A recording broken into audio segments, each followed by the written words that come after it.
بسم اللہ الرحمن الرحیم۔ وہ لنگڑی لڑکی اپنی کہانی سناتے ہوئے کہتی ہے کہ اس کے لیے سب سے تکلیف دہ بات یہ نہیں تھی کہ وہ ٹھیک طرح سے چل نہیں سکتی تھی، بلکہ یہ تھا کہ گھر میں کوئی بھی اس کے قدموں کی آواز کو اہم نہیں سمجھتا تھا۔ وہ کہتی ہے کہ سوتیلی ماں کے طعنے صبح کی اذان سے پہلے شروع ہو جاتے اور رات کے اندھیرے تک اس کا پیچھا کرتے رہتے۔ کبھی اسے کہا جاتا کہ تیری وجہ سے ہمیں شرمندگی اٹھانی پڑتی ہے، کبھی کہا جاتا کہ اللہ نے تجھے ایسے ہی سزا دی ہے۔ وہ بتاتی ہے کہ جب گھر میں مہمان آتے تو سوتیلی ماں جان بوجھ کر اسے سب کے سامنے بلاتی اور کہتی کہ ذرا سیدھا چل کر دکھاؤ۔ لوگ ترس کی نگاہ سے دیکھتے اور وہ اندر ہی اندر ٹوٹ جاتی۔ وہ کہتی ہے کہ اس کے دل میں سب سے گہرا زخم اس دن لگا جب سوتیلی ماں نے اس کے باپ سے کہا کہ اس جیسی لنگڑی لڑکی کو پالنا بھی صدقہ ہے، اور باپ نے نظریں جھکا لیں۔ وہ کہتی ہے کہ وہ لمحہ اس کی پوری زندگی پر بھاری ہو گیا۔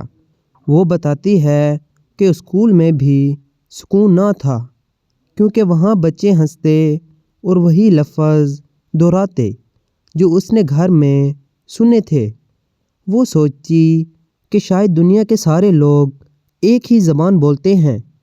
وہ کہتی ہے کہ اس نے کئی بار خود کو چھپانے کی کوشش کی، لمبا دوپٹہ، دیوار کے ساتھ چلنا، لوگوں کی نظروں سے بچنا، مگر سوتیلی ماں کہتی کہ جتنا چھپاؤ گی اتنا ہی مذاق بنے گی۔ وہ بتاتی ہے کہ اگر کبھی وہ کسی خوشی میں شامل ہونا چاہتی تو فوراً کہا جاتا کہ تم بیٹھ کر تماشا دیکھو، ناچ گانا تمہارے بس کا نہیں۔ وہ کہتی ہے کہ اس کے لیے سب سے بڑی سزا یہ تھی کہ اسے کبھی خواب دیکھنے نہیں دیے گئے۔ اسے پہلے ہی بتا دیا گیا کہ تمہاری حد یہی چار دیواری ہے۔ وہ بتاتی ہے کہ کئی راتیں اس نے اپنے بستر پر لیٹ کر آنسوں سے تکیہ بھگویا اور اللہ سے صرف یہ دعا کی کہ اسے اتنی ہمت دے دے کہ وہ ٹوٹ نہ جائے۔ وہ کہتی ہے کہ سوتیلی ماں نے ہر موقع پر اسے احساس دلایا کہ وہ اضافی ہے، غیر ضروری ہے، اور اگر وہ نہ ہو تو سب کچھ آسان ہو جائے۔ وہ بتاتی ہے کہ ایک بار اس نے ہمت کر کے کہا کہ وہ بھی انسان ہے، تو جواب میں سنا کہ انسان ہوتے تو ایسے نہ ہوتے۔ وہ کہتی ہے کہ ان الفاظ نے اس کے اندر کچھ ایسا توڑ دیا جو کبھی جڑ نہ سکا۔ وہ بتاتی ہے کہ وقت کے ساتھ اس نے بولنا کم اور سہنا زیادہ سیکھ لیا۔ اس کی خاموشی کو سب نے کمزوری سمجھ لیا۔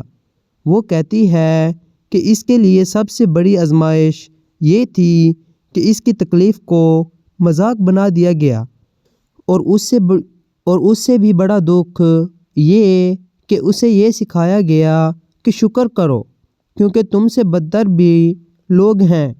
وہ کہتی ہے کہ وہ جانتی ہے کہ دنیا میں اس سے زیادہ دکھ بھی ہوں گے، مگر کیا اس کا دکھ نہیں؟ وہ بتاتی ہے کہ اس نے کبھی کسی کا حق نہیں مارا، پھر بھی اسے ہر دن سزا کیوں ملی؟ وہ کہتی ہے کہ آج بھی سب وہ پیچھے مڑ کر دیکھتی ہے تو اسے اپنی لنگڑاہٹ سے زیادہ لوگوں کی بے حسی یاد آتی ہے۔ وہ کہتی ہے کہ اگر کسی انسان کو بار بار یہ باور کرا دیا جائے کہ وہ کم ہے تو وہ آہستہ آہستہ خود کو واقعی کم سمجھنے لگتا ہے، اور وہ اپنی بات اس سوال پر ختم کرتی ہے کہ کیا معذور واقعی جسم میں ہوتی ہے یا ان دلوں میں جو کمزور کو کچل کر مضبوط ہونے کا فخر کرتے ہیں۔